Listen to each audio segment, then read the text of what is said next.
So good morning. Today is Thursday, April 18th, 2024. The meeting is at Natural Resources and Energy, and we're picking up work page 289 and activating renewable energy standard. So, Mr. Kowski, I know we have limited time with you. You can do your best to give us a walkthrough. We're not daunted by 40 pages anymore. Maybe at the 20,000 foot level, something like that. Sure, I'm some legislative counsel, legislators. Okay, but you're okay? Okay, more or less. So. H 289. Inactivating to the renewable energy standard. I have provided you also with an outline of the bill. Excellent. It is not a summary, I've section by section summary because, as you may know, I've been busy. And so there are just some words on this page roughly correlated to what's happening in this bill. Should I find more time in the future, I'll add to it. Well, we might, we'll work to see if there's time in your schedule tomorrow. Yeah. Further discussion. So, but at the very least, there is an outline of what is in each section, so you have the broad points. Cliff notes, yeah, it's just short version, so. I think you are all aware of this bill, at least broadly of what it is and what it's trying to do. Senator Dowell and I were on the committee when we wrote first phase. Senator Watson and I were on the summer working group. So we have a little bit of a small head of steam coming into the.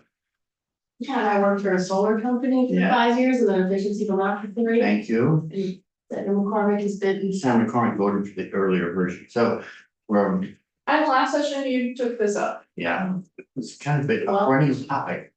Yeah. All right. This is the first time we're finally going to make a change. Yes.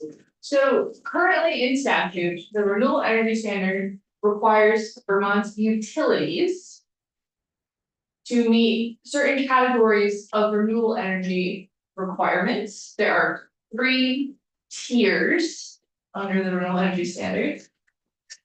Tier 1 is total renewable energy, how much energy is in the portfolio overall. Currently in statute, it tops out at 75% of the portfolio by 2032. This bill is getting it to 100% by either 2032 or 2035. Back up and give us numbers.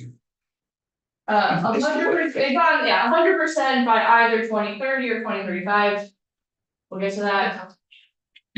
Tier 2 is distributed renewable energy, so this is small, new, local renewable energy. Currently in statute, it ends at 10% of the portfolio has to come from distributed by 2032. This is increasing it to 20% by 2032 or 2035.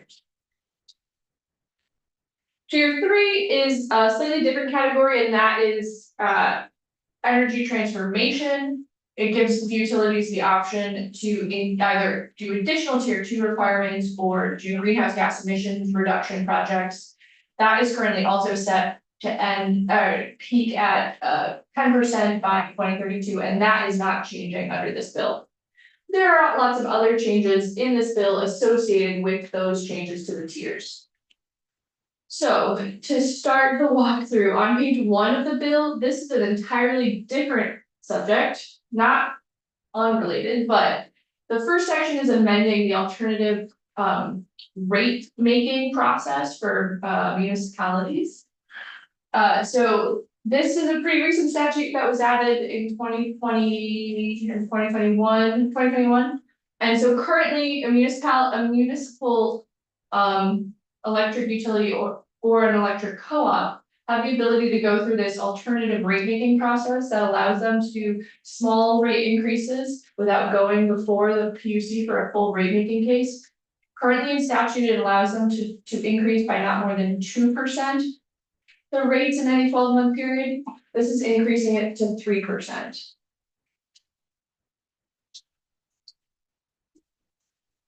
Alright, section 2, page 2, now this starts the amendments to the renewable energy standard chapter. So the first thing that is being changed on page 2 is the definition of existing renewable energy. So in statute, there's this concept between what is new renewable energy and what is existing renewable energy. In statute currently, the line is drawn at June 30th, 2015. July 1, 2015, so things constructed before that are existing renewable energy, and things constructed after that are new renewable energy. This comes into play because tier 2 requires that the distributed generation be new. This is changing that date so that it's backdating it to December 31st, 2009. So that new renewable would be anything from January 1st, 2010. I have questions, I will hold them. I'm sure someone is definitely gonna explain to you why they picked that date. The date triggers, yeah. Basically, it will allow more things to qualify as new, and since there's a category for new, more things will count in that category. So another definition that's changing is group net metering. So group net metering is a net metering system serving more than one customer or a single customer with multiple electric meters located within the service area of the same retail electricity provider. Various buildings owned by municipalities, including water and wastewater districts, fire districts, villages, school districts, and towns may constitute a group net metering system. A union or district school facility may be considered in the same group net metering system with buildings of its member schools that are located within the same service area or service area as the same retail electricity provider. A system that files a complete application for a certificate of public good on or after January 1, 2026 shall not qualify for group net metering unless the plant will be located on the same parcel or a parcel adjacent to the parcel where the energy is utilized. So this is, we'll talk about this a little bit more in the next few pages, but this is putting a limitation on what can be a group net metering project. It eliminates what is known as virtual group net metering. And so it requires that if you want to be a group net metering system where multiple buildings and meters are involved, the energy has to be generation facility, the solar panels need to be on the same parcel or a parcel adjacent to where it will be used. So co-location. Got it. Tilman? Thank you, Mr. Chair. And thank you, council, for going over this section. I just have some questions about the definitions within this and kind of what universe we're talking about. And I'll use an example. So I have been a part of group net metering arrangements where there's an ownership model for the panels themselves. And then you get the kilowatt hours, you're group net metered in that way. Kind of more of a direct connection, which I think this is covered under the bill. My mother, on the other hand, who is low income, is a renter. She is a part of a group net metering arrangement that is slightly different, where she gets the credits from a solar array somewhere else, where she doesn't have an ownership of the panels. This would also cover that universe where she would no longer be able to be a community solar array member. Or sign up for a new one.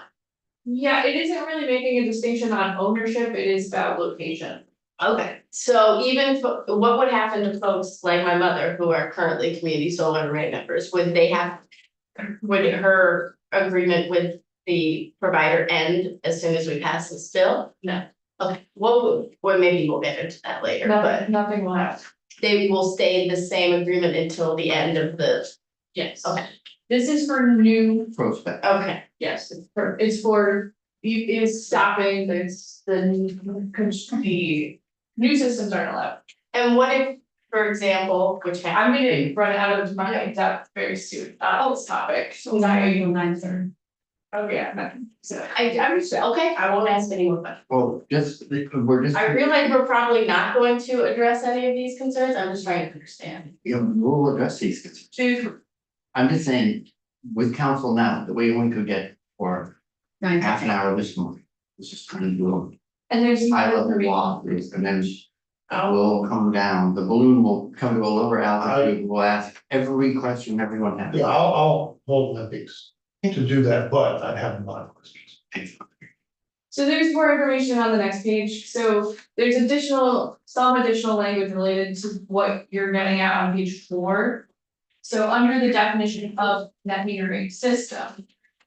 That was group net metering system, there's additional language under group net metering system generally. So on page 4,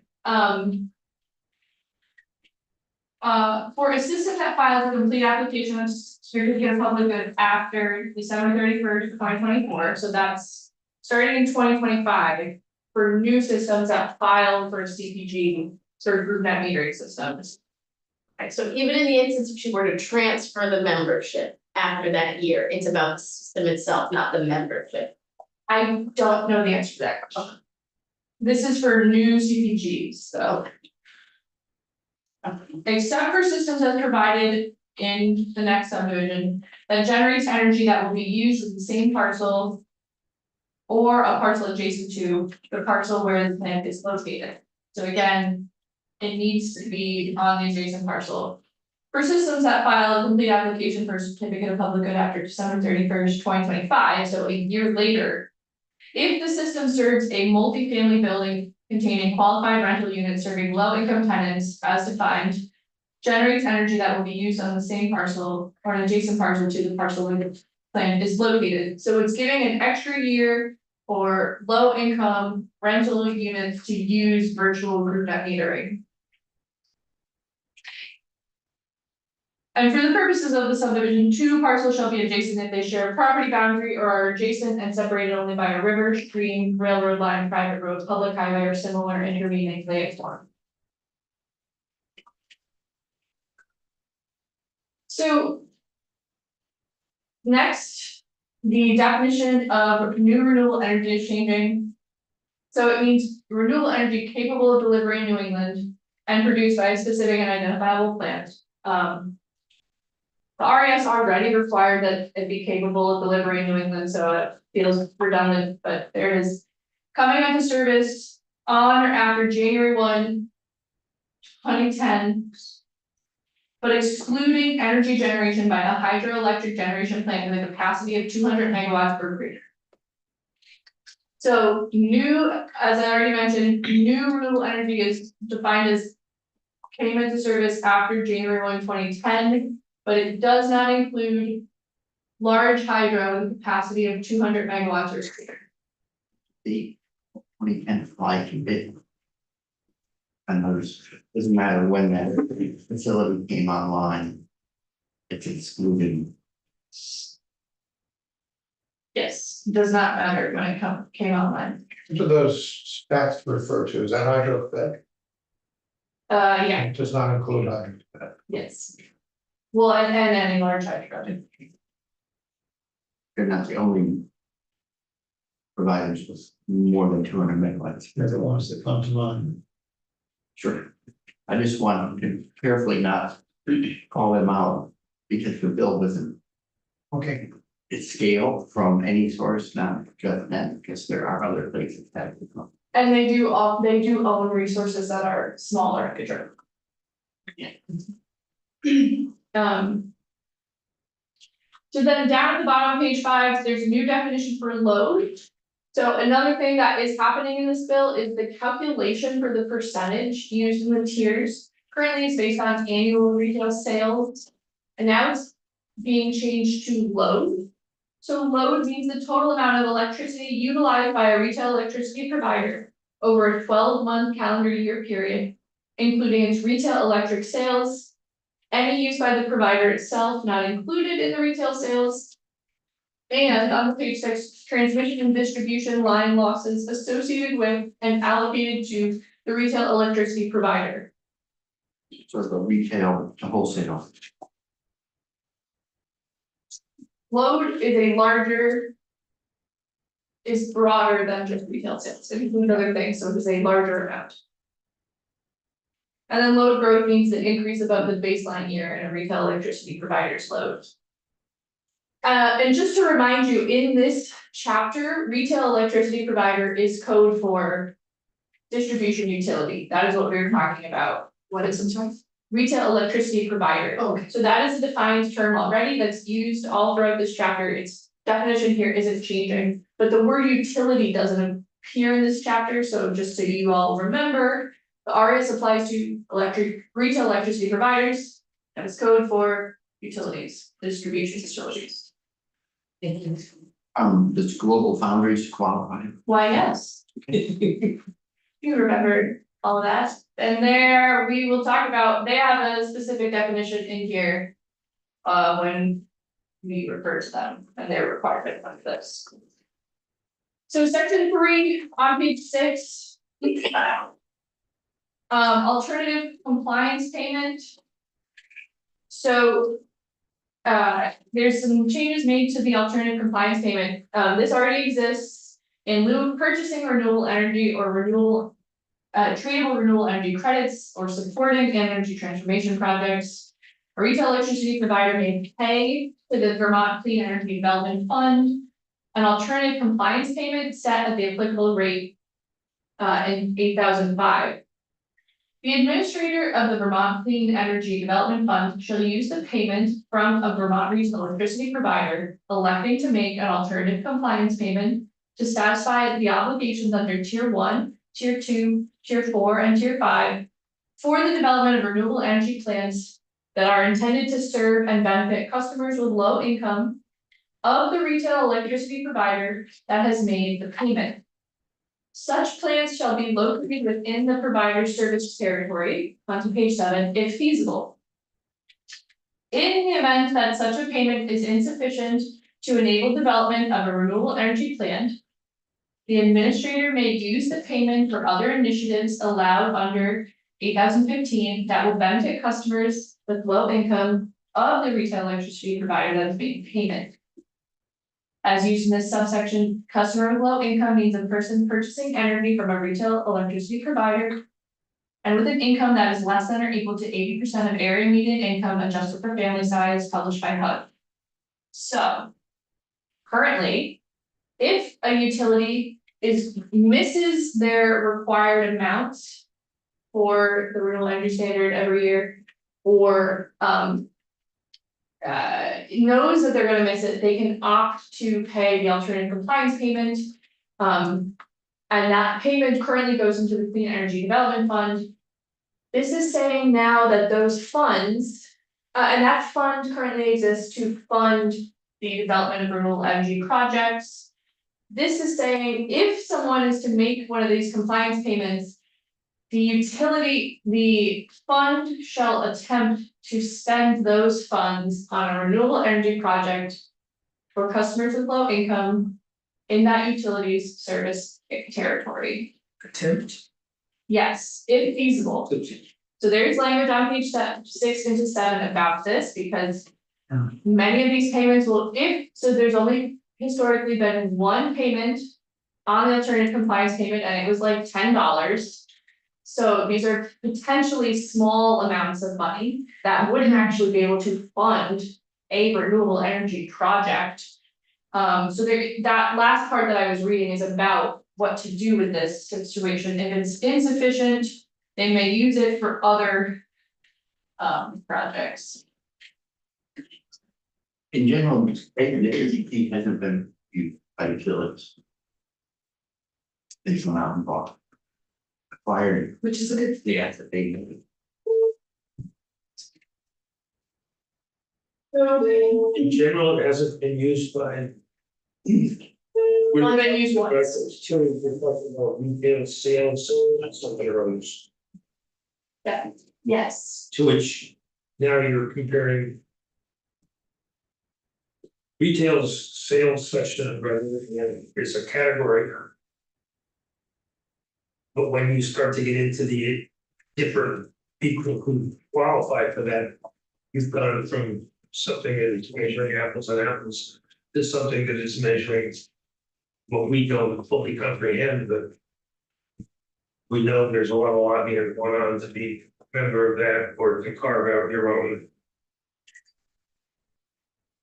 I don't know, it's the combination between an apple and a pear, throw in there. Lovely. This is you're reading what it says very well. Thank you, Senator McDonald. What it Excellent. means Excellent point. is it is like we've been given a riddle to figure out what it means. Because every time you come up with a qualify, every time the language comes up with try to this, that, the other thing, it's favoring one of the players in this, and we have no clue as to who's being favored. But we know our suspicions.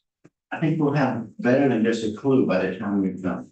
Yes, Would be cool. Well, this is a very but we're also complicated. told we have to be done yesterday.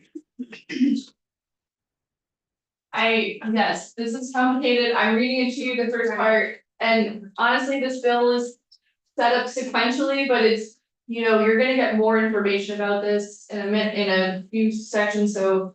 Yes, it's not laid out in the most logical sequence for understanding, but we will hear a lot more about this, I'm sure. Thank you so much. Yeah, I'm holding questions. Yeah, so all we have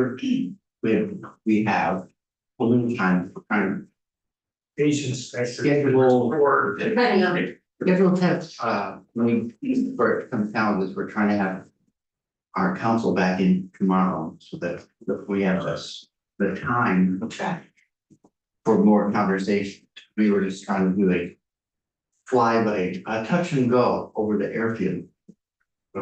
In daylight or nighttime? Nighttime, because it's scarier. It's no moon. Continue the flight. Right, and I'm doing an actual walkthrough instead of the high level, sorry, but page 7. So section 4 starts the actual amendments to the RES tiers. So we currently in statute have 3 tiers. Now we're getting 5 tiers, Inflation. 5 more tiers, so many tiers, Total of 5 tiers or 5 more tiers? a total of 5 tiers. So the new tiers that are being added are new renewable energy and then low growth renewable energy. So down in line 17, in order to support progress towards Vermont climate goals and requirements, a provider may, but shall not be required to exceed the statutorily required amounts under this section. If they want to do more, they. Alright, on page 8, so tier 1. As I mentioned, tier 1 is about total renewable energy in the utilities portfolio.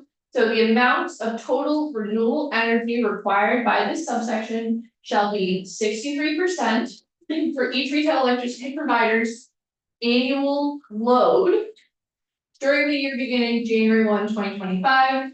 So that's a reset to where we are currently, right? Yeah. We're sitting like a new base. Yes. Okay. Yes. And increasing by at least an additional 4% each third January thereafter until reaching 100%. So yes. Couple things are happening here. 63%, I believe, is roughly where they are now. Based on the increases that have needed to happen since 2015. But there is changing the calculation from retail electric sales, annual retail electric sales to annual load. So when we say it. We say it has to be the same, but we've changed the definition of the thing, which is, it has to be the same. To no longer be the definition that it used to be, I think that we've had discussions. which for means years. the bottom line number changes or remains the same.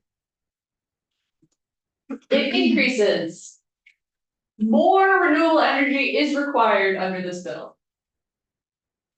But many definitions are changing.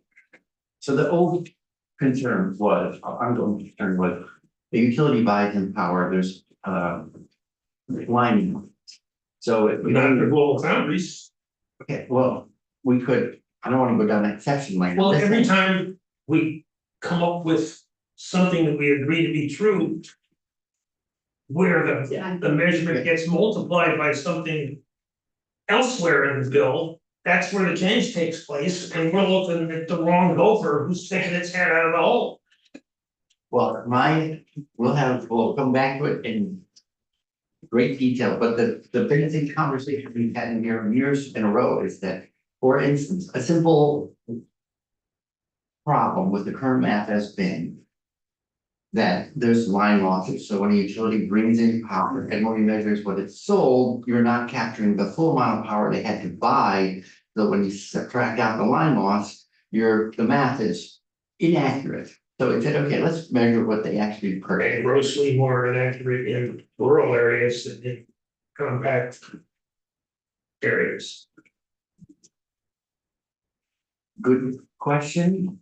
So someone's figured that out before the language got in here, because it's the someone's advantage and someone else's loss, not mine loss. And we don't hear that until, Well, happily, we have Mr. Thor, who is representing all customers and he'll be able to talk to us. And we hope we would scheduling some extra time in the seconds that we have left. in the seconds that we have left. Thank you. Thank you. Goodbye. So, council is off to talk about the work we just passed out. Down the hall as part of the Senate Economic Development, assessing what we did with 687 and Ms. Sebelia, Representative Sebelia Next. is is our spokesperson for the other committee and hasn't arrived. So there's a lull in the proceedings.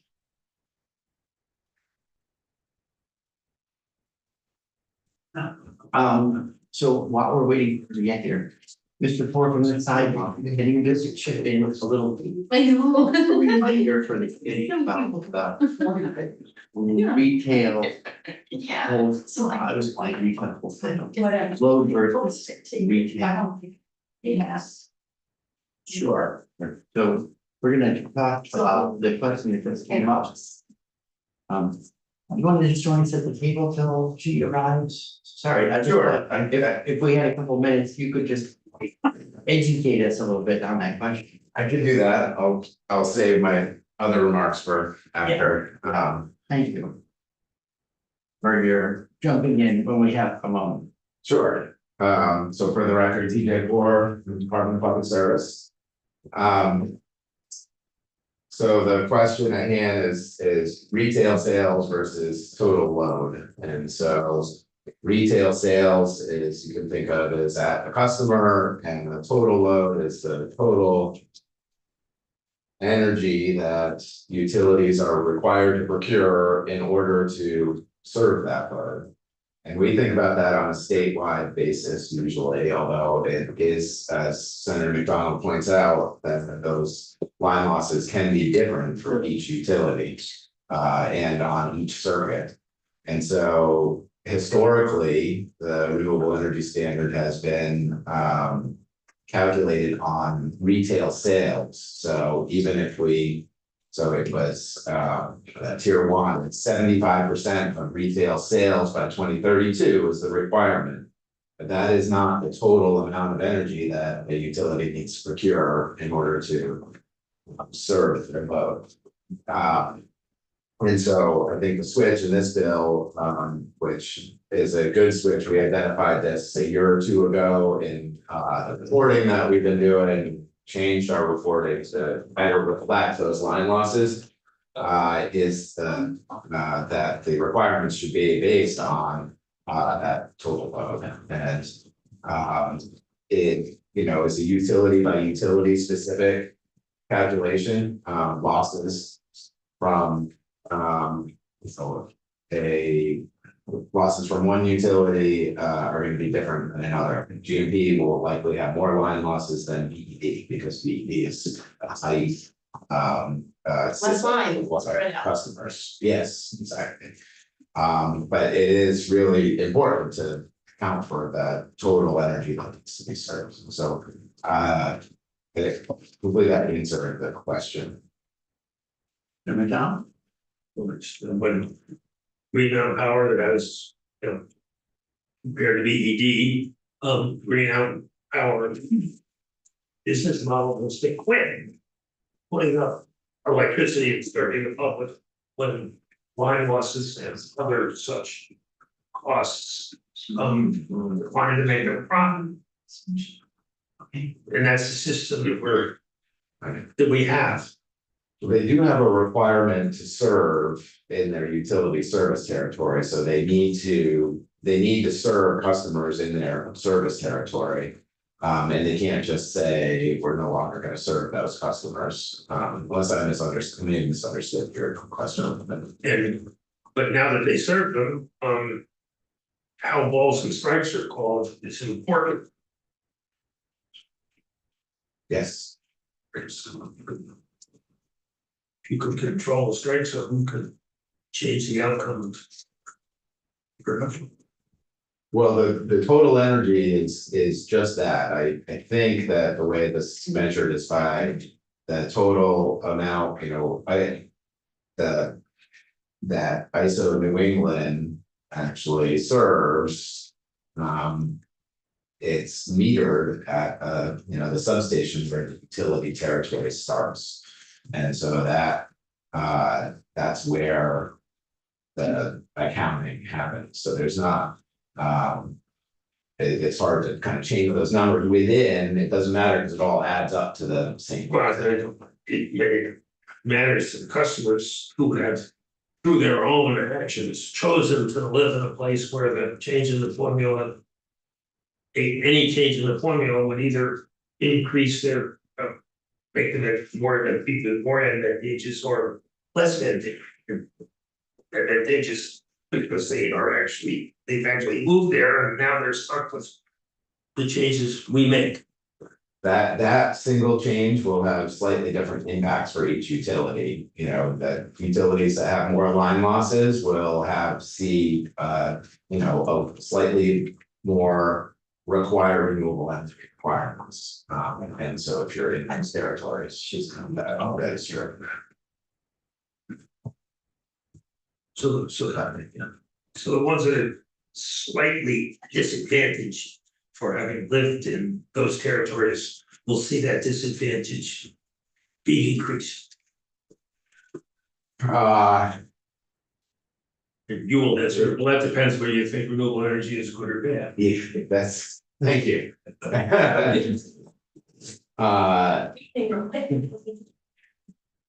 Are we, I could respond to your question earlier, Senator White, about new. I'm not sure we have- Representative Sebelia is here, Representative Sevilla. or I could answer something else. So she may be coming, but for now, I thought we could at least get an answer to that, but we do have time, so if she's not here in the next 5 minutes, we'll move on and reschedule. so we can ask questions? Yes, please. And you may not be the right person because you are not our legislator, so you do have a different perspective than a neutral party, so I'll say that. So the way that I read the bill, and I'm just using my mother as an example, because unfortunately, when you make decisions about constituents who live in your home, they tend to voice concern.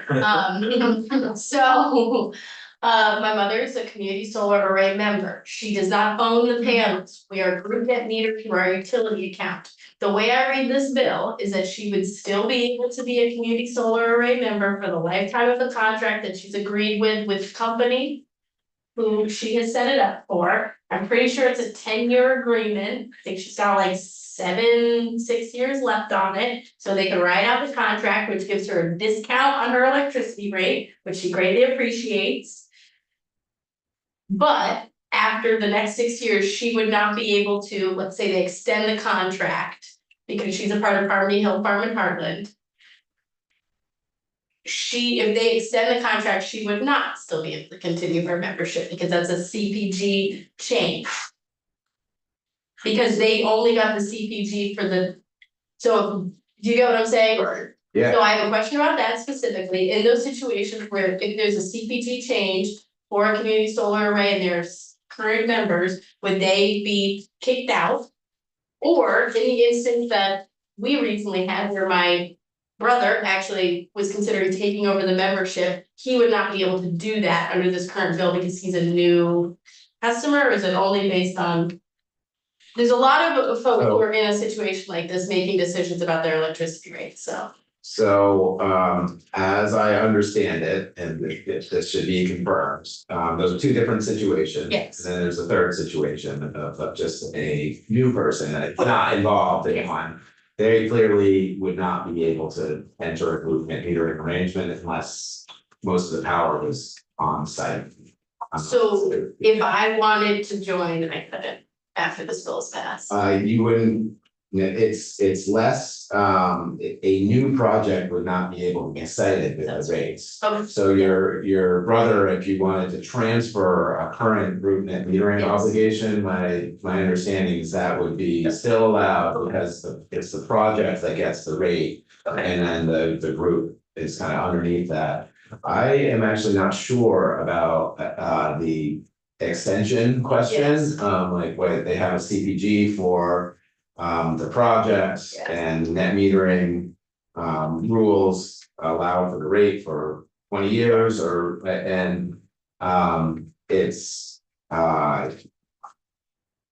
not sure the answer to that question. I think the bill is actually silent on that question, but I'm not positive, so maybe that's Okay. maybe better. I'd love to know if there's a change in the CPG, like they extended, maybe that's not a change in the CPG, I don't know.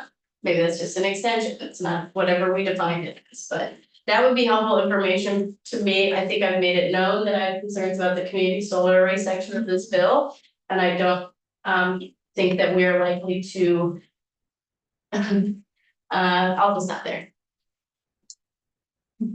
Okay, I haven't heard of a contract that short, 10 years, or a CPG that short. It's the contract between the member. Yeah. I think she signed up for 10, I don't know, I would have to look at the agreement. I think she signed, it was a 10-year agreement that she signed up for, and it was a lease, so it's a leased bit of land. And they can do an extension of it after like a certain period of time. I'm just trying to make sure that if the solar array is still there. It still exists.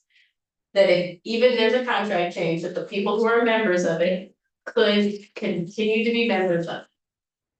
So the CPG does stay with the project itself. Yes. And so, and that's they get the net metering rate for 20 years.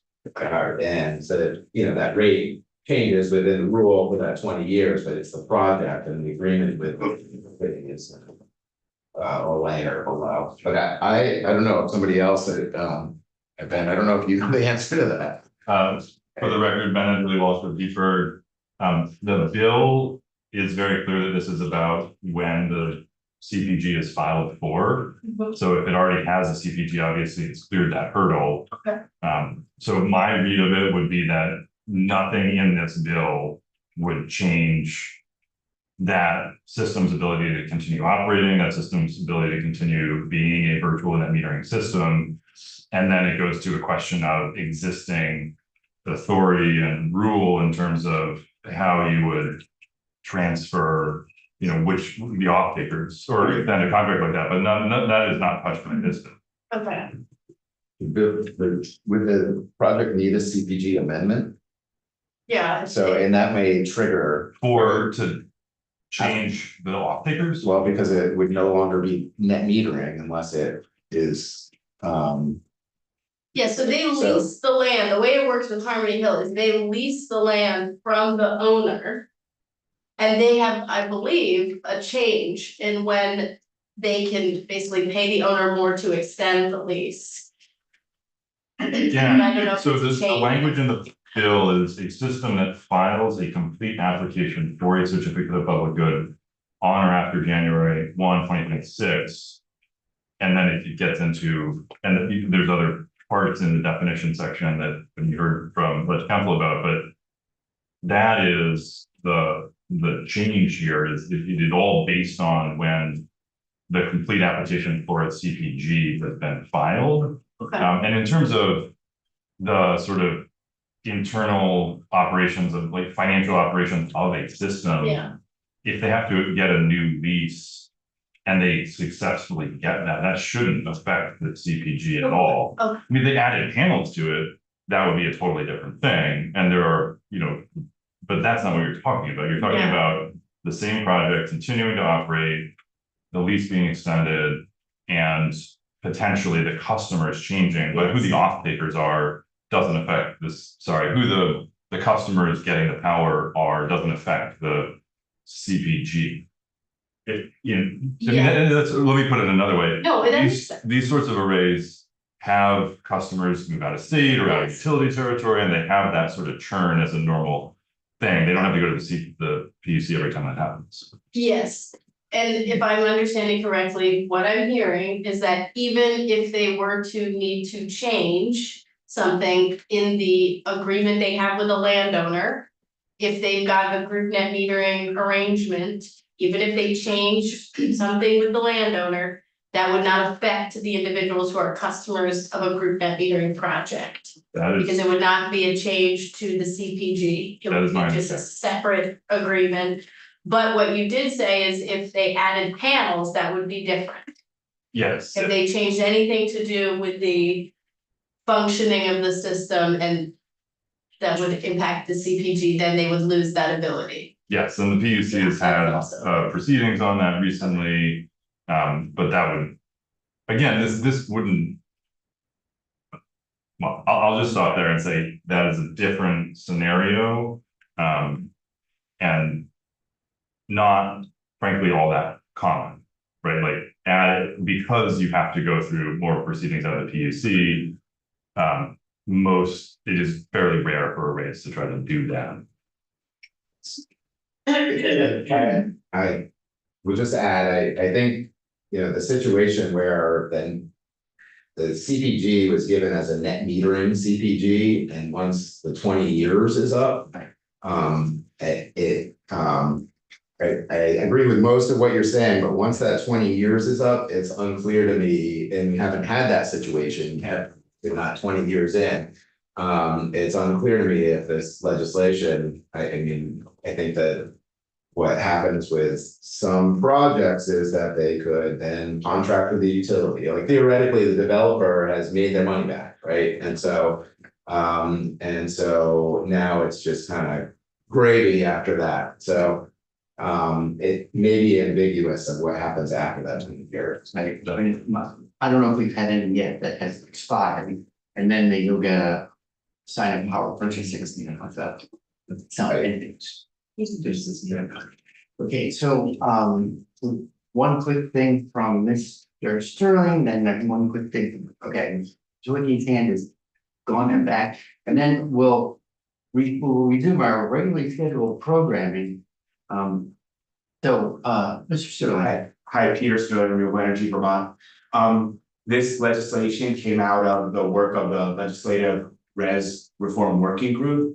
And during those discussions over the fall, we all agreed that the legislature needs to come back and take up procurement programs next year. Is not something the working group can take up. These were questions we all will have to be answered next year. And, you know, one can see a scenario where the agreement on new procurement programs would include some kind of grandfather for existing community solar customers to make sure they, you know, are allowed to serve out their contract that they went into. So Yeah, that's important. we all know, we all have the intention of coming back next year to deal with procurement programs, and these are some of the questions we want to make sure are answered before people lose the ability to enter into or retain their community solar projects. Right, doesn't, my understanding so far, will verify, it doesn't change any existing contract rights that anyone has. And you know, my take on this, why did we do this? It was kind of a bootstrapping mechanism to bring more renewables online sooner. But, okay, so thank you, Mr. Ford, for jumping in. I can go back to our schedule and ask Mr. Walsh from his. So I think some people came in since we started, and Mr. Sterling for reminding, so there was a working group. And Watson and I were on it, we had many meetings, large working groups, roughly 20 people. Recommendations came out of that, and they became the foundation of bill from. Right, so Mr. Walsh. A member of the working group as well. Again, again, for the record, I'm Julie Wallace from Leesburg. I wanted to, I'll speak to a few specific provisions in this bill, so towards the end of my testimony, but had sort of higher level comments that I wanted to start with. I also wanted to start by noting that I have spoken with and working quite closely with the other environmental organizations that are on the working group, including the NRC, CLF, Vermont chapter of the Sierra Club. All of those organizations also signed on to the agreement that Mr. Chillen referenced. And broadly speaking, the comments that I'm about to make also represent those organizations' positions, though I have not run the specific testimony that I'm giving this morning by those organizations, so the particulars are my own. I also wanted to start by thanking this committee for getting the working group rolling, and for the chair and vice chair for your work and leadership on the working group. You know, there's no question that we would not be here today contemplating a bigger, better renewable energy standard, but for the work of that working group. So deep appreciation for that. So renewable energy and the idea of a renewable energy standard specifically is something that I've been working on since my first legislative session here in this building about a dozen years ago. And for something that DPER's been working on even longer than that. And throughout that time, we've consistently attempted to work to advance policies that, of course, would reduce carbon pollution, increase renewable energy production, and do that in a way that's cost effective, affordable, and ultimately is compatible with and ideally advances a reliable electric system. And that's certainly a set of principles that I did my very best to bring to the working group. So I want to cover three main questions about this bill, about why we're here. First is why renewable energy standard reform. Second is why now, and third is why this framework, or the particulars that are represented in the bill as passed the House. So first of all, why renewable energy standard reform? As we're transitioning into a 21st century energy system, obviously we have to decide as a state whether to shape that future, to plan for it, or to let it happen to us. Certainly, there are going to be plenty of factors outside of our control, or entirely or partially outside of our control.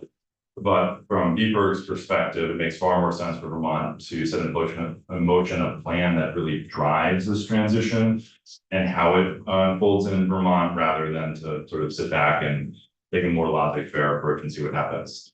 Obviously, renewable energy standard is just one piece of that transition, but it's a pretty important piece, especially as we transition more and more of our heating and heating and transportation sectors to electricity. We obviously also know that we need to do more than we have to date to cut carbon pollution. There's a narrative that we're sort of all good in the electric sector, or very nearly so. And from our perspective, that is not the case, that we really do have a lot of work. Darn. Yeah, I wish I we could check that one off, but there is in fact more to do. It's work on thermal and transportation, actually, I guess. Yeah, well, I think we need to walk into.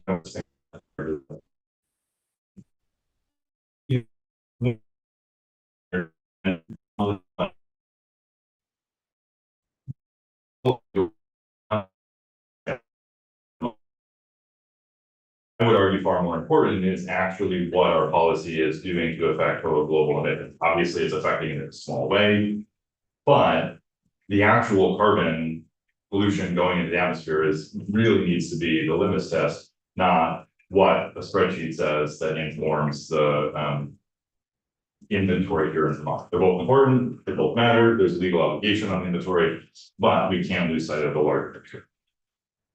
That was one point that came out of the analysis done by or for the Department of Public Service, loud and clear. New renewables reduce the total amount of carbon pollution regionally or globally. Which is something that contracts for old renewables simply don't do. Again, greenhouse gas inventory is important, but not as important as what is actually going up in the atmosphere in the end. I want to be very clear, existing renewables absolutely play an important role in our grid and are an important part of the mix as we work with carbon pollution. What we need from our perspective is a mix or a balance between new renewables and existing renewables. Contracts for existing renewables obviously provide assurance that they're going to be there in the future.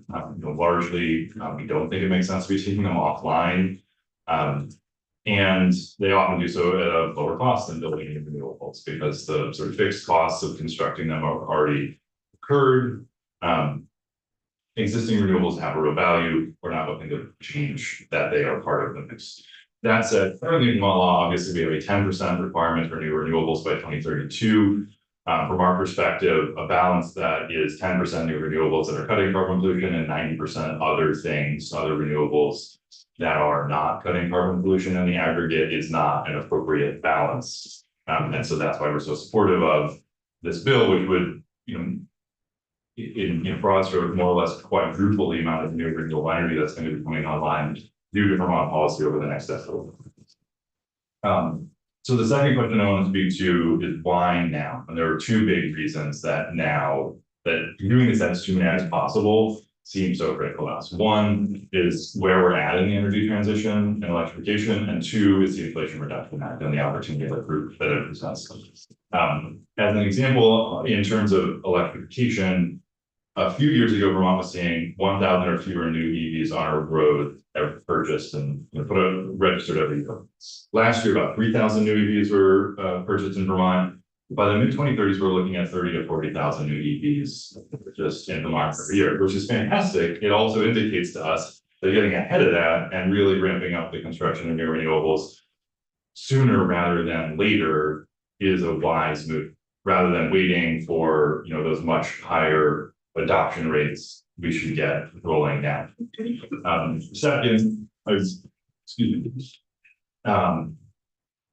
it's really hard to overstate the opportunity that the Inflation Reduction Act and the extension and expansion of tax credits that it contains represents. So right now, every new renewable system has the potential to get, almost all of them do, a 30% federal tax credit. And in some cases, even more than that. So based on the amount of new renewables this bill contemplates being built here in Vermont, that our estimates represents a funding stream of $500 million to $1 billion over the next 10 years. That's federal funding that we'd be able to leverage to decrease the cost of deploying renewables to Vermont. And that number, federal dollars that we're bringing into Vermont would be even bigger if some of the what are called now tier 4, tier 5, the new regional renewables and load growth requirements. If some of those renewables are also built in here in Vermont, obviously that would be even more federal funding that would be coming into the state. And I also want to be very clear, it feels a ways out, but the clock is ticking on these incentives, these tax credits. They are fully available through 2032. They're phased down in 2033 and 34 and are fully gone in 2035. Obviously, if they could be extended, but I, for one, at least am not holding my breath on Congress taking another action on time of this. Certainly hopeful, but I don't think that's a move. Lastly, why this bill? Why this framework? One, it's going to get a lot of new renewables built. I know I've already made that point, but it is very central to our support of this bill. And so, you're hearing it as a theme from me.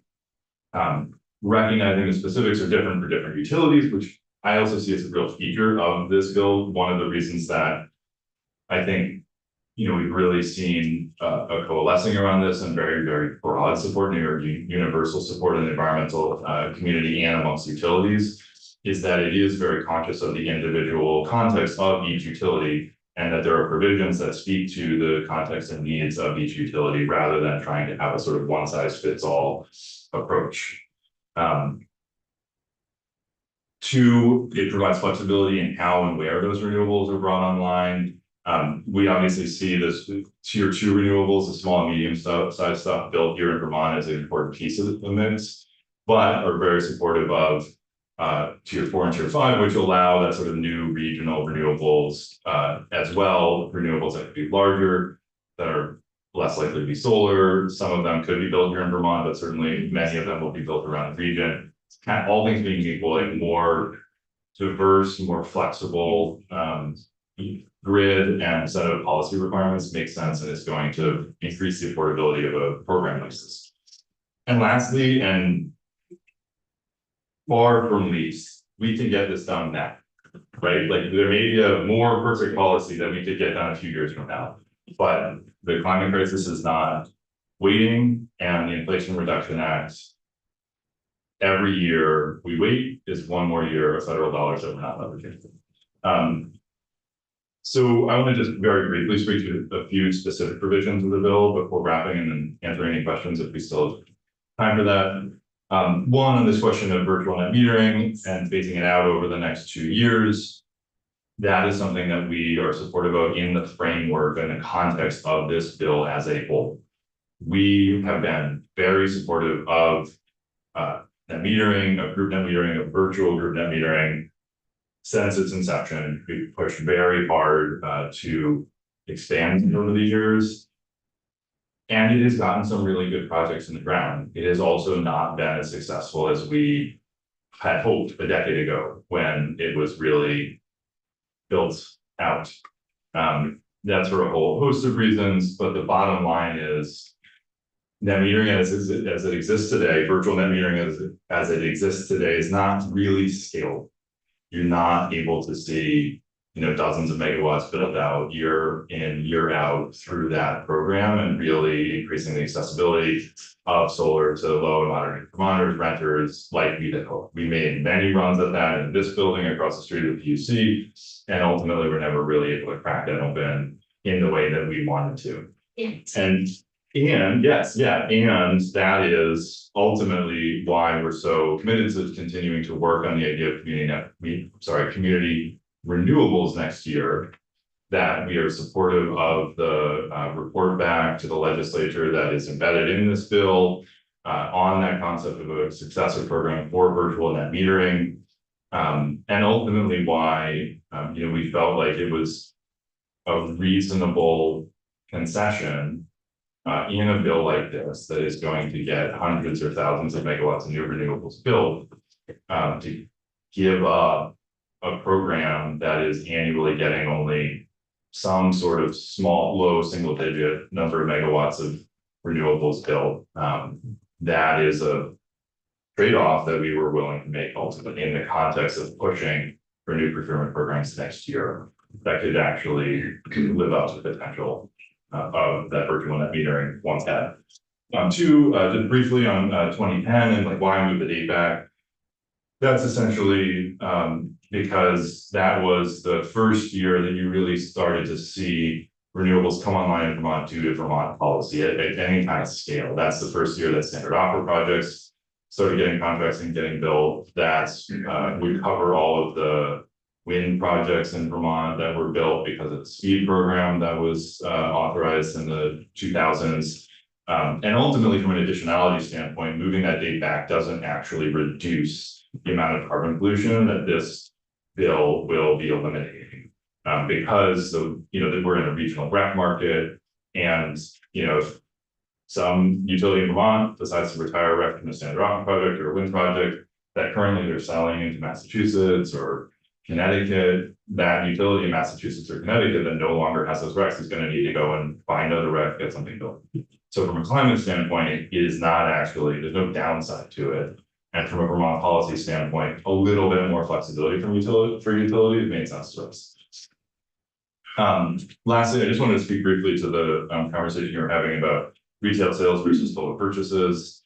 As I was walking in the room, that was something that, that is something that we're very supportive of. And basically, I would sum that up why, as it would be pretty absurd if we were quote unquote 100% renewable under Vermont law, when we're still using 4, 5, 6% fossil fuels in our electric sector. Or like both of those things shouldn't be able to be true at the same time. They're certainly not true in reality, and so they shouldn't be allowed to be true in law. We should, if we are getting to 100% renewables, get to 100% renewables, not all that sort of pretext while still continuing to contract for some fossil fuels on top of that.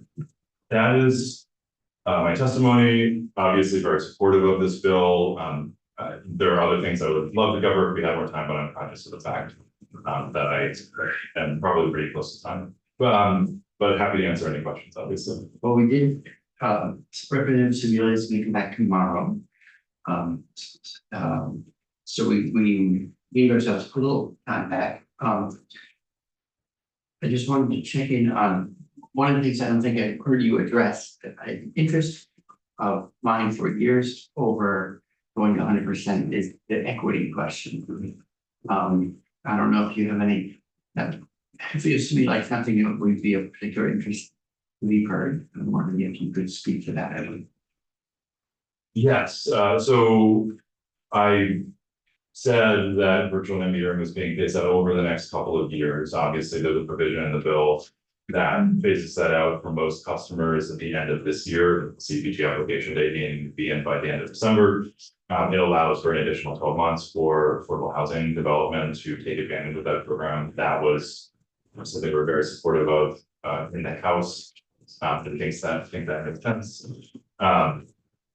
You know, broadly speaking, in an ideal world, I would love to see a community renewal program that really is accessible at scale to renters, to low and moderate income Vermonters, be passed with this bill. That is not the world we're in right now. The Department of Public Service brought forward what I thought was a fairly common sense idea.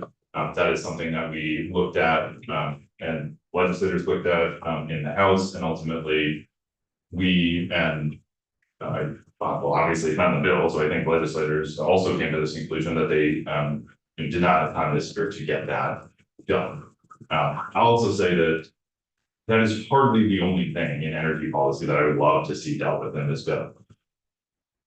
We have 4.5 months a year in this building, and we're never able to get through everything. So I'd love, you know, how does the PUC conduct its business? Section 248, looking at energy storage, you know, that's something that this legislature has never really, you know, sunk its teeth into in a big way. There's just a whole host of things that we should be doing, but it's going to take a little while to get to all of them. And again, that's why we're supportive of the the report back that is in this bill, so that we have a foundation to build on next year. I'll also say, you know, to the point that I've heard you make many times, Senator Bright, I think there is some truth to the fact that if we're actually on track to get to 100% renewable energy, getting dramatically more renewable energy for all utility customers, that is, you know, by virtue of just turning on your lights, you are using more renewable energy if this bill passes than if it doesn't. And that's true for every Vermonter. I don't think that means that the benefits, including the financial benefits of directly accessing renewables, are not something we should strive to make accessible to more Vermonters, in particular low and moderate income Vermonters, but it is certainly part of it. Can I also get another, time for, Perfect. okay. Wondering if you can, so something that has been talked about so far is the cost of this bill. I'm wondering if you can speak to that. Yes, and I know you're going to be hearing more about that from other witnesses today and tomorrow. You know, broadly speaking, the rate impacts of this bill in the context of the $14 or $15 billion that Vermonters are going to spend on electricity over the next decade is quite modest. Could you concoct a less expensive version of this? Yes, but probably at the cost of significant carbon pollution reduction. So when we reviewed the department's proposal, setting aside some of the sort of key concerns we have with it, including the fact that it does not actually get Vermont to 100% renewable, that it would, as I understand it, cut dramatically the rate paid to all net metering customers, including the thousands and thousands of monitors that have in good faith already built or contracted for net metering systems. Even aside from all of that,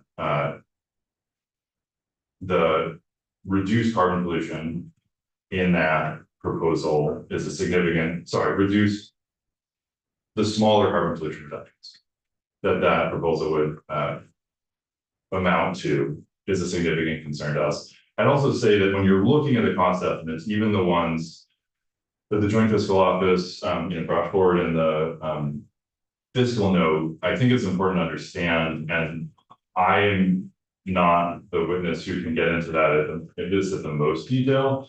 But it's important to understand some of the limitations of the modeling that the Department of Public Service was able to do. Just one example of that, as I understand it, it assumes a flat net metering rate for the next 5 or maybe 10 years. I think it was 10. And when you look at recent history, when you look at the proposal the department put forward just a few weeks ago at the PUC, there is absolutely no evidence to suggest that net metering rates will stay flat for the next 10 years. They're going to go down. They've gone down every year for the last 6 years. The PUC is a very receptive audience to rate cuts for net metering. And so when you look at the modeling and the numbers on what this bill might cost, I think there's a lot of reason to believe that those estimates are likely higher than the reality that we'll actually see. Of course, nobody has a crystal ball, but there's a long track record of estimates of these kinds overestimating the cost of renewables and underestimating the speed at which they can be deployed. Not your job, but you might know the information anyway, because you track this so carefully. What's the difference in paid price at the moment between like a, I don't know, 2 megawatt solar array and 500 kV? I don't have that off the top of my head. I will say when you're looking at this bill, and I'll be brief because I know you're asking me a specific question I don't have the specific answer to, but I will say this bill and the higher requirements it has than current law is going to get when you're looking at the mix of renewables deployed, like net metering size versus 500 kilowatts up to 2 megawatts or so, standard offer size versus 2 megawatts to 5 megawatts, which is something that we've never had a program for here in Vermont. The mix of new renewables that are being built or contracted for under this is going to skew much more towards the upper end of that spectrum, both within tier 2. There's just a much higher requirement without any new procurement programs. So you're going to see a lot of 5 megawatt projects, and those are coming in at 8, 9, 10 cents per kilowatt hour, far under smaller projects. And then also obviously there's the new regional renewables requirement, which allows for even larger renewables here in Vermont and elsewhere in the region. And there's a lot of reason to believe that many of those could also be lower cost. Great. Thanks for the question. Thanks for the answers. And with that, I'd like to invite thank you, Mr. Walsh. I'd like to invite Mr. Porter to join us. You have some handouts, don't open these yet, these are from our reference, we're not gonna cover this big giant stack of paper, but you may wanna look at it afterwards. You can just, have you ever presented everyone to say? Have you ever talked to Wolf? Don't look at the center. Oh, that's. Federal, I mean, it's fatal, doing a hand. And they have a couple other things in the back. What do they? Oh, man. No, everything is a. Question to Mrs. Twiggy, I don't see Miss Morgan, is she coming? From I don't know if you're gonna. most of our time, yes. Okay, thank you. Yes, more, yes. So I'm trying to, the fiscal note was referenced, and I'm just trying to find it. I'm wondering if we could ask that the fiscal note be posted, but I There's see more the than one. Yeah, That's the thing. exactly my question. I would like to have Okay, the most Yeah. relevant one Yeah, yeah. posted. I don't know which one that is though. well, So it's March, as we go through the bill, it's March 25th. part of why I didn't get it for this morning was I didn't know this the backstory on the multiple versions, and I wanted to make sure that we didn't start with something that was already a little out of date and waste any time looking at one that's out of date, so thank you for that. As a matter of fact, I just put a little Yeah, flag on it and get the right that's coming out here. Right. Thank you. And Mr. Forrest. So, thank you. It's good to be back. TJ Ford, Department You of look a Public lot like Service. an earlier witness. Yeah. Well, I actually expected to be in this room a lot more often this year, talking about the details of this bill. But with only 20 minutes or so allotted for my testimony and We're hoping you come back tomorrow. perhaps remotely, I can travel it, but It's our line loss. Yeah. And really only a day and a half scheduled for testimony and a vote. I was trying to figure out what to prioritize as I discussed, because it is really important to reform the renewable energy standard. And it's unfortunate we were unable to connect, Chair, to brief you on the department's position and our engagement prior to this. I do appreciate being able to connect with Senator Watson and Senator White. But today I'm gonna plan to discuss the public engagement work that the department has done where 289 lands relative to what we heard from Vermonters, at least our opinion of that.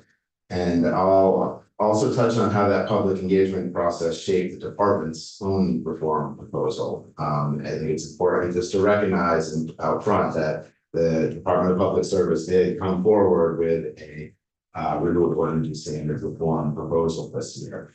And frankly, I agree with a lot of the things that Mr. Walsh discussed in his testimony. I'll talk a little bit about a few differences. Can I ask just a quick sort of workflow question? I remember we chatted, it feels like a very long time ago about that proposal.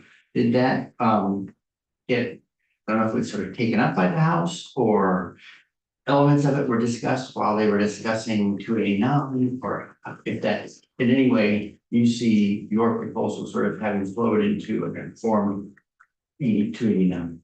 So we presented that proposal for about 45 minutes detail on the process.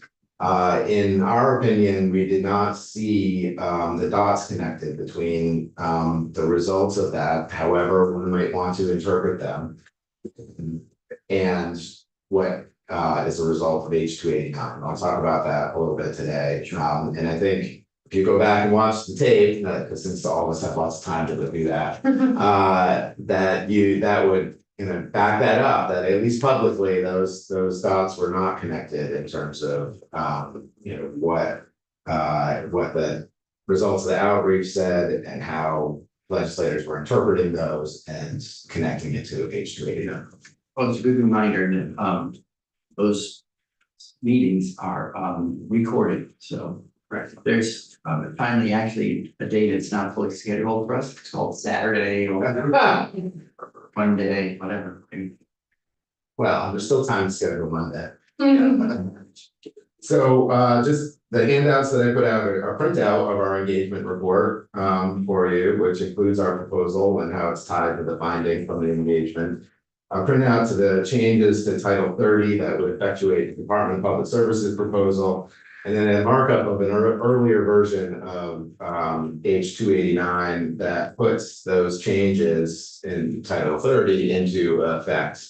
That's the one with the green on that is our changes on top of, and this is an older version of the bill. And we can put it on the newer version if that's something that the committee is interested in taking out. Thank you. But I'm not going to get into the nitty gritty of what's on those papers right now, or I'm going to start.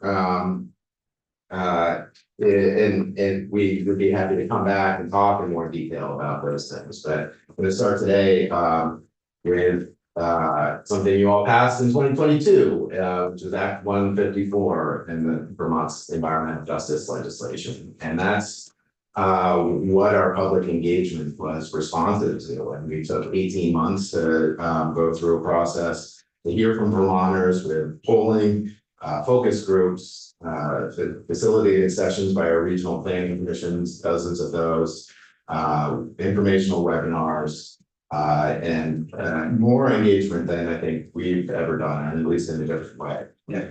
And as I said earlier, I think, different people can come to different conclusions from those results, but what was challenging for me, or I'll scratch that, I'll just say, in our opinion, that the legislative session has had really little public discussion about that. While you're bringing up the, wanted to, recognize, appreciate the department. The EJ bill came out of this committee 3 years ago, I don't know about that, I think that's right. Since then, as we watch, well, how does that growing out, I think it's whatever. You both says, I think, had one of the most complete embraces of the spirit of the law in terms of how you conduct the real work. So thank you for that. Thank you for recognizing that. We there's room for improvement as well. We didn't get it all right, but we think we moved the ball forward for sure. So instead of the public discussion that we're hoping would happen, there was an agreement that came together with a no major amendments pledge, and which the House honored in crafting H289. And that really seemed to us inconsistent with the goals and purpose of Act 154. The department serves as the Vermont ratepayer advocate. And we have a natural skepticism of any proposal that's put forward just because quote unquote, all the utilities have agreed to it. Senator McDonald, I often hear you use the phrase the fox guarding the hen house. If I think about legislators from a decade ago, put them into the room, I think they might be concerned about just kind of saying, hey, utilities agreed to this, we're good. So back to that public engagement. So the results About that, yeah, just to make sure I'm not missing something, the consensus you're talking about, sort of the consensus that came as an appendix report, basically the working group process from last year's bill, Senator Watson, I'm around, and others. That when you're talking about like utilities agreed to something. but that I'm talking about when the bill was proposed, which had a lot more detail and nuance and different things than the consensus report, which I don't think my recollection was people, then they say, yes, this is the report, but then we have a bill. There was a Got it. right. So the results of our engagement say that Vermonters' #1 priority when they think about their electricity supply is affordability. Of course, we choose the single most important thing. Affordability is #1. Now, I want to recognize up front that, in that polling, which was a representative sample of the state, 700 people responded to the poll. That affordability was not defined directly in the poll. But at least when I talk to Vermonters, my family, friends, that, when we think about affordability, people are thinking about their wallets, pocketbooks.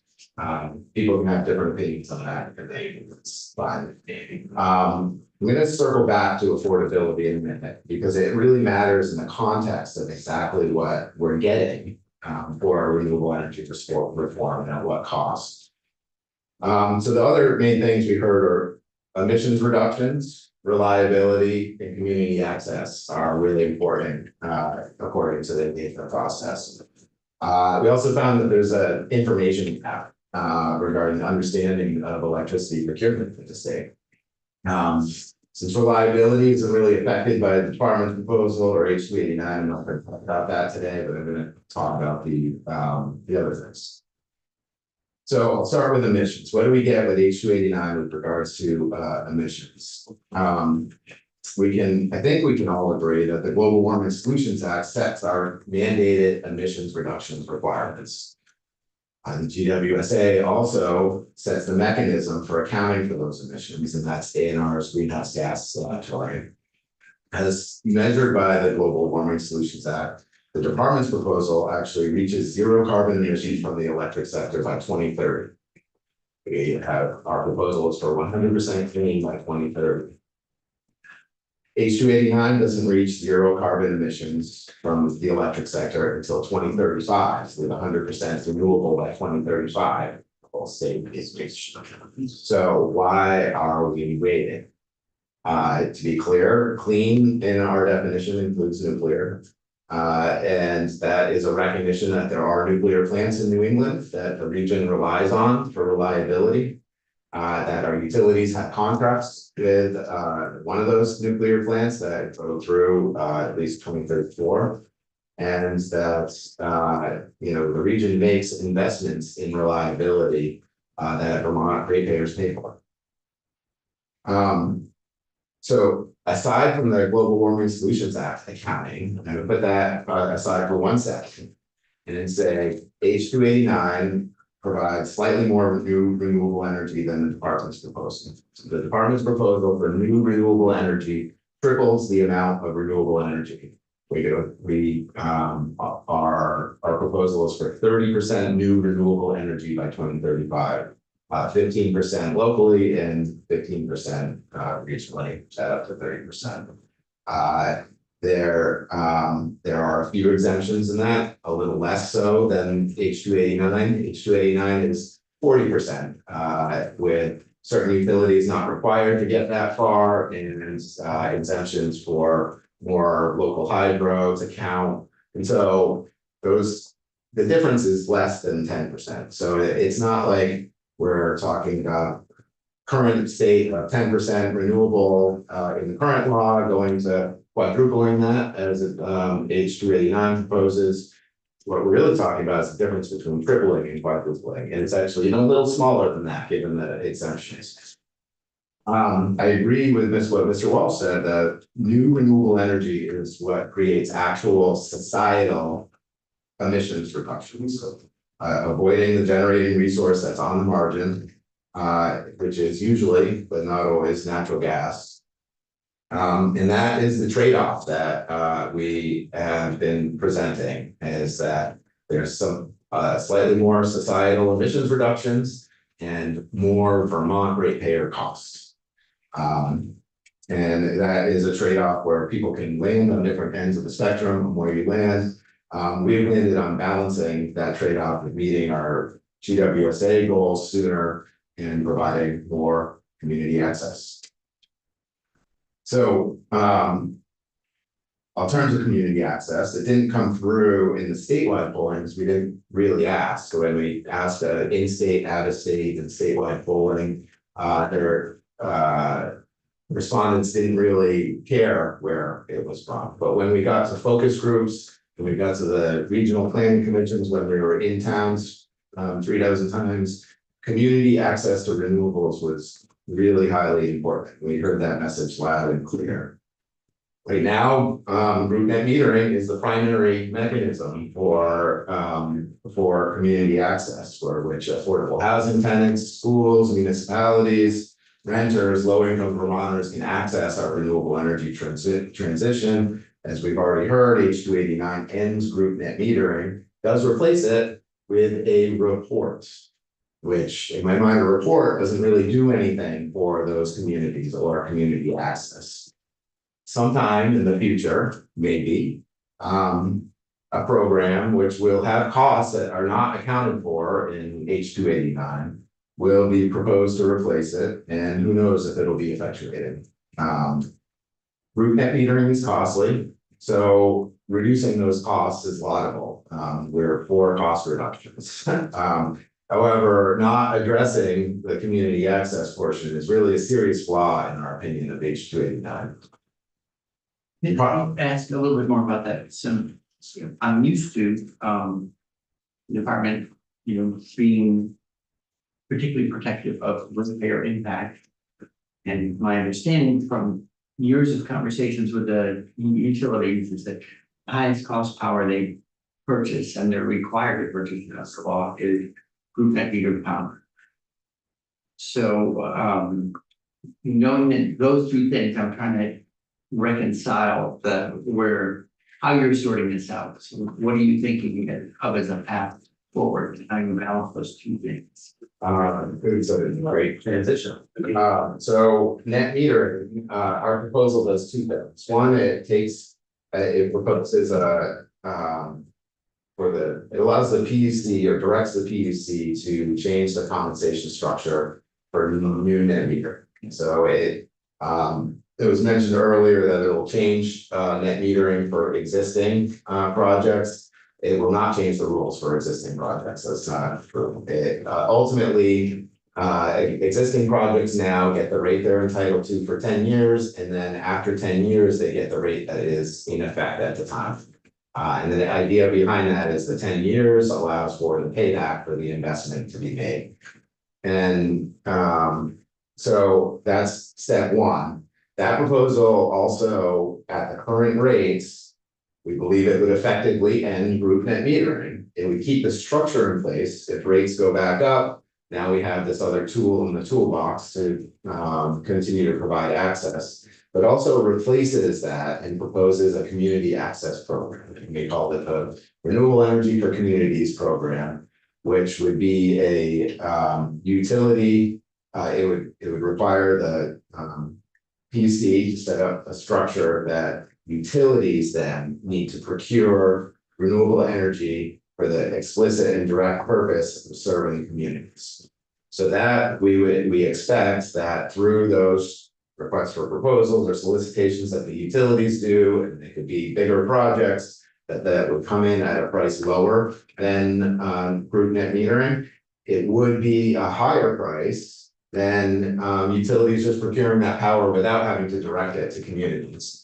But that is the trade-off that we try to balance here is let's lower the cost from group net metering in general, and then replace that with another mechanism for community access.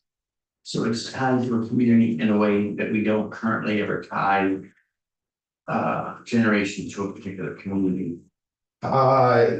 Traditionally, I think right now there are a couple of pilot programs that are trying to tie to the community through some ARPA money. The department started what we call the Affordable Community Renewable Energy Program, which you all authorized a couple of years ago. And $8 million. It was $10 million, yeah, that utilities all are having kind of different flavors of how they can serve low income customers. And Vermont Electric Co-op, I should mention, has had a community solar program for several years, many years. And so, but this would kind of expand and kind of double down on those types of programs. Thank you, Mr. Chair. What was the reception to this recommendation on the House side? I think there was some interest in it, in particular by certain legislators. My understanding is that it would require a major amendment to the proposal that was at hand, and so then it was too hard to do at the same time. And so I think there was definitely interest and perhaps even surprise that the department is proposing something like that. But I think yeah, I guess that's as well as I can answer that. Yeah. Thanks. Well, Representative Sebelius will be tomorrow. We ask her. And I'm happy to, if you know, that's contained in the edits to Title 30, that's kind of in the package of handouts they have and all of that. I sent that to Ms. Newman earlier, so it should all be posted on the website as well. So I told you I would get back to cost and affordability. So now is the time. The cost for both H289 and the department's proposal comes in two areas. First, the additional cost above market to procure new renewable energy. Both proposals actually have some mechanisms to contain costs, significant exemptions in H289 to the department's proposal to change the compensation structure of net metering. The department has slightly less new renewable energy, which contains costs, and it also has lower alternative compliance statements in an effort to reduce costs or the risks of those costs. And just so you know, I can see you carefully keeping an eye on your clock. I also appreciate that about you. We have till 4:00, so. Okay. I think I can do this in 10 minutes. The other area of costs related to impacts on the transmission and distribution. And I'm not talking here about the cost to interconnect a single facility. That's paid for by the developer and then passed on to ratepayers through a utility purchase power agreement. Theoretically, that's in the kind of modeled costs in the consultant's model that estimates the cost. But instead, I'm talking about the cumulative impact of many projects where costs can't be attributed to any one single project. So if costs are high and projects can't connect, then utilities are required to pay a significant, either build the project or require to pay a significant alternative compliance payment, or they'd be required to curtail that generation or other existing renewable energy generation, or they'd be required to implement load or generation curtailment or management techniques. All of those things come at a cost. And so those costs are ultimately borne by ratepayers. Reminder, rates are regressive, not progressive. And those actually hamper the economic proposition. All costs hamper the economic proposition to switch to electricity from fossil fuels in the heating and transportation sector, right? So right now it's more expensive in Vermont Gas's territory to heat with a heat pump than it is to heat with natural gas. And in other fuels and other utility territories. We want to continue to electrify that to keep electric costs as low as possible. I would encourage the committee to look at proposals related to capping the alternative compliance payment at a lower amount. And those like the Walker-Harrison amendment that was proposed in the House regarding T&D costs. These are real and material ways to avoid the risk of costs without, if I'm wrong and those costs don't exist, there's no changes to the amount of renewable energy procured. So it's a risk avoidance mechanism.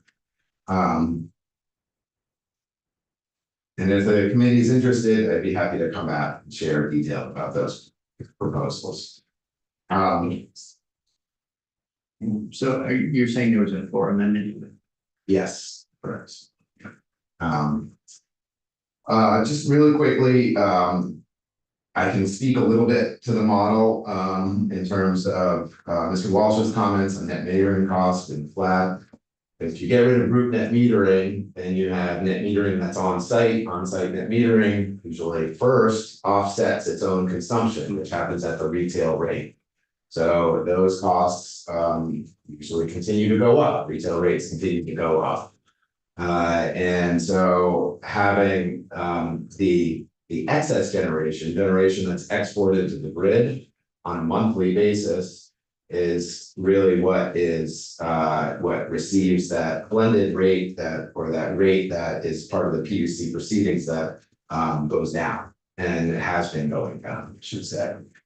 Also note about the model, there's other areas in the model where we think we've been very favorable to the costs. Our consultant actually argued with us that the costs we have in the model are too low. This happened in the legislative working group where we had the consultant's costs in there. Local stakeholders said, hey, we should use costs that are lower, and the department said, yes, we will use those costs. So 10.5 cents for projects going forward. Recent purchase power agreements for 5 megawatt projects are at levelized values of 10.5 cents. But smaller projects are higher than that. So we also include a quarter of the interconnection costs just assumed to be a benefit to the grid. And so there's assumptions, there's a lot of assumptions that happened in a technical advisory group that it was a very public process, and I think the model is really fair. I got a couple minutes, I wanna go to, simplicity, talked about the information gap. H 289 is incredibly detailed and confusing, tons of carve outs and exemptions. Senator McDonald, I think you were making this point before about one section of the bill affecting another, maybe looking at the wrong spot. I'm not sure that all those carve outs are good for the state, and that they cause confusion, reduce efficiency, and undermine trust. For example, as I read it, and I'm gonna read this one directly. For 100% renewable energy providers, they have to, and related to load growth, they have to meet 50% of load growth above 2024 load with new renewables in 2025, up to 100% by 2028, so you get to 135% of the utilities 2022 load, when it goes back to 50% of new load growth by new renewables until 2035, and 75% after that. That's what my mother used to say. Yeah. I don't know, I think I got that right, but, nobody understands that, my point is that it's overly complicated. It'll be a challenge to administer, and I'm not sure what to get, about it. Get from it. Another example, and I recognize that these are cost containment mechanisms, that generally the department's supportive of cost containment mechanisms, but that there's a trade-off. I think another example is in an attempt to create another carve out, see on page 27 of H 289, there's a provision that allows certain utilities to sell net metering recs from projects that already exist. Where those customers, when making their decision to act, were under the impression that they could call themselves renewable, or at least know that their utilities were required to retire those recs on their behalf.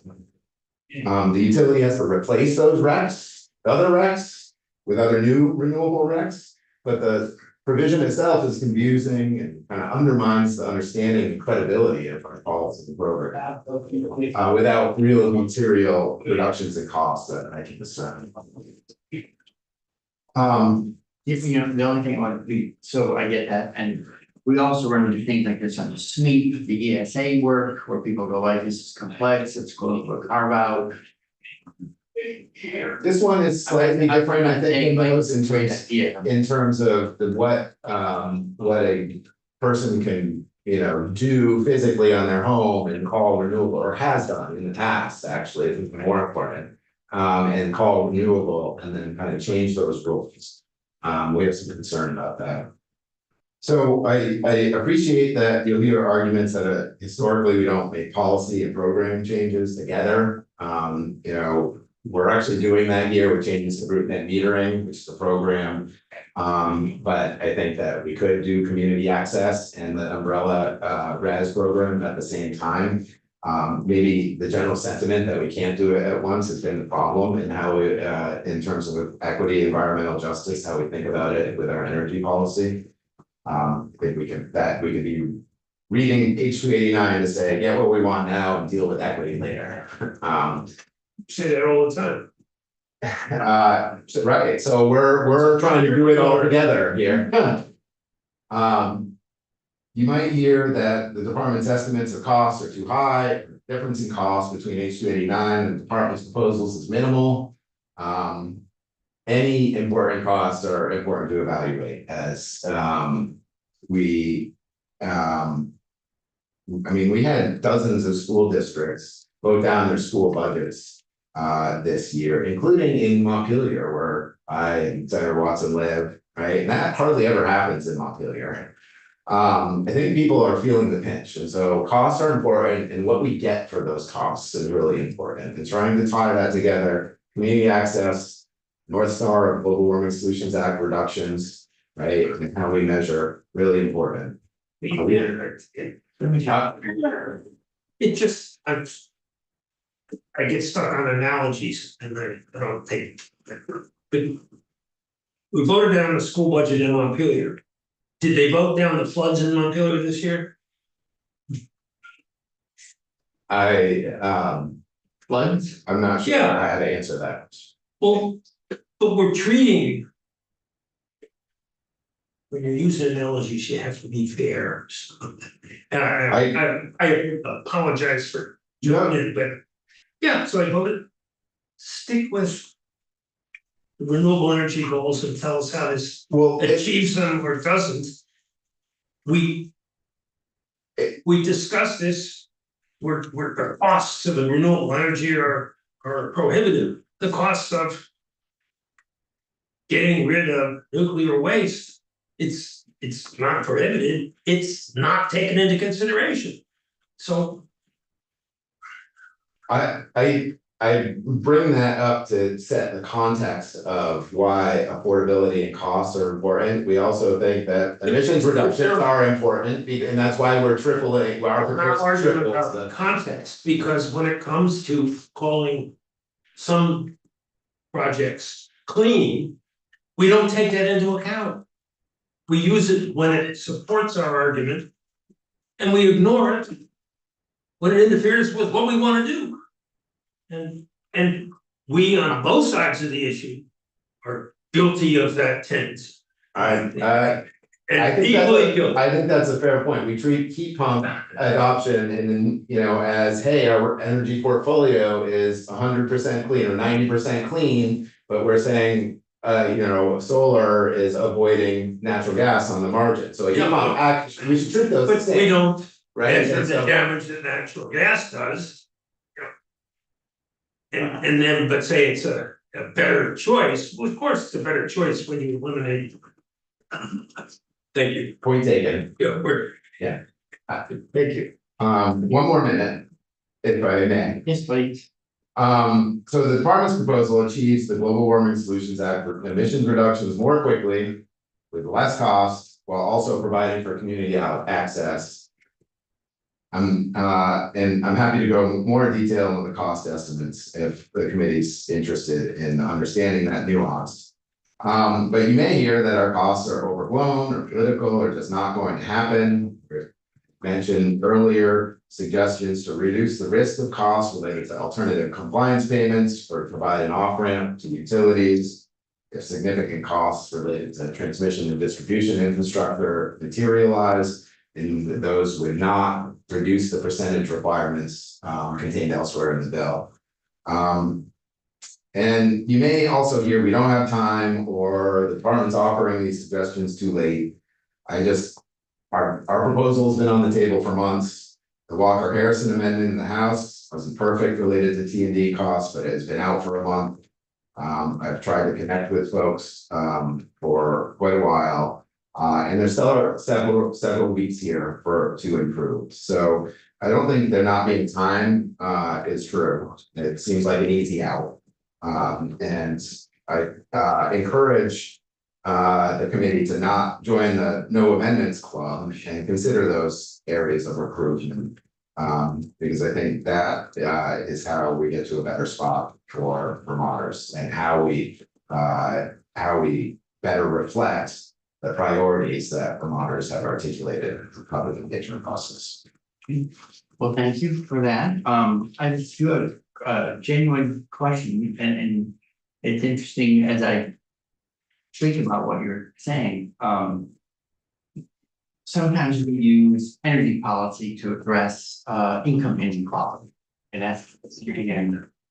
So it sounds to me as though the department's proposing in essence to address income inequality through shaping the portfolio of power and how it's generated, purchased, distributed, et cetera. Is that a fair sort of like the whole community?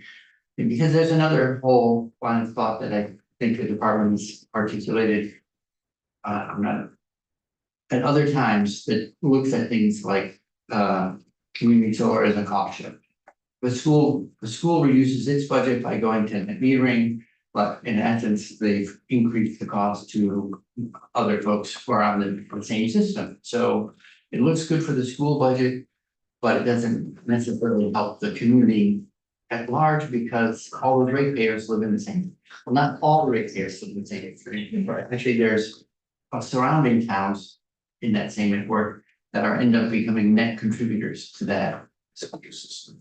So we've gone a different direction. Well, so I think of it more as access. The proposal is more around access and maintaining access for communities while reducing that cost shift. So taking what we have now of group net metering and reduce that cost shift that you're articulating, but maintaining and maybe even improving the access for entities that may not otherwise have access, and that is often driven by income, why they don't have access, but not always. And so, relative to where we are now, we think that that's an improvement in reducing the cost shift, but maintaining, improving access.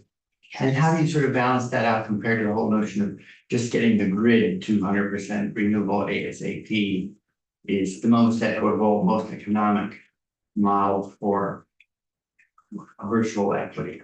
Well, I mean, that's one of the reasons why we went for 100% clean by 2030, that is a little less costly, although that portion of the cost is probably not the most significant. But what we heard in the engagement process, and we again want to reflect that, even if it's different than just strict cost, right? Opinion based on cost. What we heard is that community access is really important. We need to maintain that. And so we want to be able to increase that connection. I'll stop there. Okay. So thanks for, we're if you want to give up the break, then we can keep going. We're going almost 2 hours. I want to say, and Ben, who have acknowledged in this debate things that it's been difficult to acknowledge. And tried not to make this issue, just cut me dry all the time, although sometimes they have fallen into that trap. Because they couldn't find any other reason, I put both of them there, so thank you, Mr. Chair. Okay, right. So we'll start again in 7 minutes, 11 o'clock. We have 3 more guests this morning.